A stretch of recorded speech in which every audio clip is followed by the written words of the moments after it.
कभी कभी हमारी कही भी बात सही हो जाती है, चाहे अच्छी हो या बुरी। तो आज भी कुछ ऐसे ही हुआ। हस्बैंड 4 दिनों के बाद कोयम्बटूर से घर वापस आ रहे थे और इन्होंने मैसेज किया कि फवाज़ को भेज देना, वो मुझे पिकअप कर लेगा। तो मैंने यूं ही मजाक से कहा कि नहीं, ऐसा कीजिए, आप पैदल चल कर आइए, इट्स अ वॉकेबल डिस्टेंस, तो आप आ जाइए पैदल। तो इन्होंने कहा कि नहीं, अगर लगेज नहीं होता तो मैं आ जाता।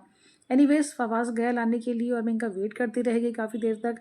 जब ये आए तो मैंने पूछा रीज़न, तो इन्होंने कहा कि जो तुमने कहा वो बात सही हो गई, मैं पैदल चल कर आ रहा हूँ। एंड हुआ ये कि गाड़ी ख़राब हो गई थी, तो फवाज़ उनको वहाँ तक जा ही नहीं पाया, फवाज़ उनको लाने के लिए। और इससे ना थोड़ा इनका मूड ऑफ हो चुका था, मुझे भी थोड़ा सा बुरा लगा। देन यहाँ पे ये कुछ चीज़ें लेकर आए थे, तो मैं इनको देखने लग गई। बहुत सारी चीज़ें लाए थे, कुछ इनको गिफ्ट्स मिले थे।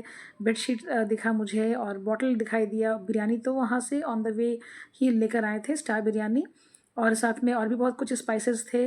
तो जब ये चेंज करके आए तो इन्होंने कहा कि तुमने खाना अभी तक गर्म नहीं किया। मैंने कहा नहीं, अभी तो नहीं गर्म किया, आप बोले तो मैं गर्म कर देती हूँ। तो फिर से इनका मूड ऑफ हो गया। इन्हें बहुत तेज़ की भूख लगी थी। और अक्सर क्या करते हैं ये ना कि कभी कभी कहते हैं कि मेरा पेट भरा हुआ है, अभी रुक जाओ, बाद में खाना खाते हैं।